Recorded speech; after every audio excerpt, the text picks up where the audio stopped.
A forgotten artifact lies in pieces on a planet far from Earth. Few know it exists except those who took it back and those whose ancestors created it. 4 young people are thrown into a race against emissaries of the gods to find its pieces. Mistrust, greed, and magic are tangled in an endless web. What will the fate be of the universe once it is found and reassembled? Get Scepter of the Gods, The Rod of Truth now on Amazon, and get wrapped up in the saga that will not let you go. You are listening to the Best of the Motivational Devotional. This episode originally aired on September the 18th, 2023, and was titled Mistakes. Original episodes of the Motivational Devotional will return tomorrow, Monday, March 4.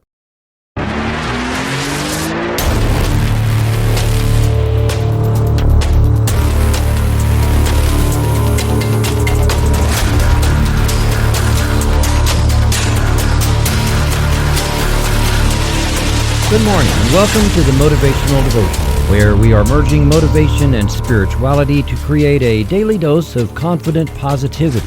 I hope that this morning's podcast will help you to be more spiritually and positively motivated so that you can transform your day. Have you ever seen a pencil without an eraser? Not an old pencil with the eraser worn off, but actually made without one? I've seen art pencils with no eraser and those stubby little pencils at the golf course that don't have erasers, but a pencil intended for writing or figuring out math and science problems always has an eraser. In golf, the score is the score, and an eraser shouldn't be needed, although a person could still make a mistake writing a number in the wrong place or something like that. The artwork I've done with a pencil sometimes needed an eraser, but far more than one on a pencil would cover, and that's why they make those large gum erasers. Usually with sketching, if I make a mistake, then I just work it into the piece and don't need to erase it. Regardless of whether the pencil came with an eraser, the point of using a pencil instead of a pen is that it can still be erased nonetheless, when, not if, we make a mistake. As soon as a human being puts a pencil tip on paper, the possibility of mistakes is present. The same is true for anything else we do, which is why we have car insurance, and emergency rooms, and paper towels. As soon as you get out of bed, you are like the pencil tip on a piece of paper, and the likelihood of you making a mistake increases with every minute you are out of your bed. Should that thought keep you in your bed all day? Absolutely not. You probably think that suggestion is crazy anyway. A person can't not live for fear of making a mistake, right? That's true, and yet people do it all the time. People don't live the life they should live because they fear making mistakes. I personally know all about this because I've used up a lot of years with the same fear. I listened to yesterday's podcast with someone whose opinion I trust a great deal, and toward the end of it, there is a mistake. It's not just a funny diction sort of thing or a flub of a word or a mispronunciation. It's a flub of a phrase, and I stop, grunt, and then start that phrase over. It's the kind of thing I commonly do when recording this or any podcast. In fact, there are very likely mistakes as I record this one, but after I record any of them, and this is the 122nd one, I listen back and edit out the mistakes and dog barks and burps and pauses to clear my throat so that the finished product is as professional as I can produce. When I heard that mistake in episode 121, I was immediately horrified, but I was reminded that it was just a mistake, and asked if it bothered me and why it might bother me so much. My immediate response to that was that it bothered me because it doesn't sound professional. Nobody can argue with that. However, we talked about it, and I admitted that I do hold myself to a different expectation than I hold other people.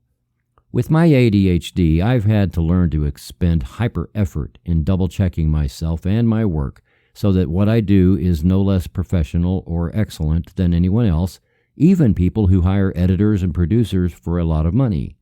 I'm just me, but anyone taking the time to listen deserves an experience of excellent quality. A mistake that reeks of unprofessionalism is, to me, a big sign saying that this guy doesn't know what he's doing. So, let me also share something from that editing process for yesterday's podcast, and this was really crazy. I allowed myself to be distracted. I recorded and edited at a time that I also needed to do some other things. I was going back and forth from my computer to the other things going on. I use a multi-track digital audio workstation with the intro and outro on different tracks, and the main piece, like you're listening to now, on a track at the bottom. For the next episode, I use the previous episode and add another new track at the bottom to make it easier to line up the timing of things, and I mute all the other tracks when I record the new one. Sorry if that's tedious detail for some of you, but I explain that to say that I heard one mistake while editing for yesterday that I kept trying to edit out, and it never changed. I was getting frustrated. I listened to that little section, highlighted and deleted what seemed to be the mistake, and then played it only to hear that it was still there. I did it over and over, confused as to how I could have deleted several seconds of audio, and that mistake was still there. Mind you, this wasn't the mistake that still remains in yesterday's podcast. This was a different one, and I almost totally re-recorded the whole thing. However, it suddenly occurred to me that the track I was editing was gray. That's the color of a muted track. The only audible track was off the bottom of my screen, and I couldn't even see it, though I could hear it. Hand slap to the front of the forehead. Duh. I scrolled down, saw where that little mistake was just by looking at the waveform, deleted it, and it was right after that. I did listen to the rest of it, but somehow I missed the one that shows in yesterday's episode, and I was initially wanting to replace it with a corrected version so that all of my podcasts so far are professional. However, I've decided to leave it. I want it to be a reminder to myself, but also to anyone else, that none of us is perfect. Despite all our best efforts, something will escape our scrutiny. Something unintentional will happen. One of my favorite spiritual teachers was Ram Dass, who said that living a spiritual journey free of attachments means that we need to live an impeccable life. Impeccability, however, is not the same thing as perfection. Being impeccable means living to the highest standard and living with a clear conscience that in everything we do, we've done our best with all integrity and have nothing hanging over our heads. Perfection is just not something sustainable for human beings. We can, however, always strive to be impeccable. A lot of mistakes can be worked into the artwork of our daily lives, but there are those mistakes that just won't go away and they just can't be fixed. Honestly, for someone with ADHD, I'm happy to have done 120 episodes of this podcast without that kind of mistake, but I'm not going to beat myself up about it. I've spent time on it in this podcast as a way to say that I know it's there.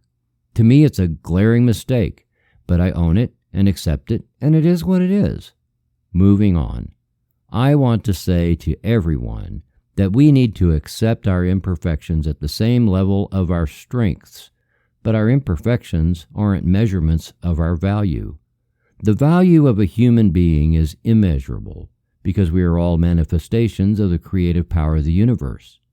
If there is anything to measure, it is who we become in spite of our mistakes without being attached to them. No matter what kind of mistakes we make in life, sometimes they're just out there, beyond the help of an eraser, and it is what it is. We own those. We can leave them there without any attachment that lets those mistakes pull us from spiritual connection to the divine. Let them go. Give up trying to be perfect. Do what you can to live an impeccable life so that you can, every day, enrich your life by increasingly manifesting the divine through your journey, because all of creation is conspiring in your favor. Trust that the universe, in spite of your mistakes, always has your back. Playwright George Bernard Shaw once said, "A life spent making mistakes is not only more honorable, but more useful than a life spent doing nothing." Thank you for taking the time to listen today. Please help keep this podcast going by following the Motivational Devotional Facebook page, following @Threefold-Way Radio on Twitter, and sharing the written format of today's message from motivational-devotional.com on your social media. I am deeply grateful for your support, and thank you for letting Motivational Devotional be part of your journey. Peace out. See you tomorrow.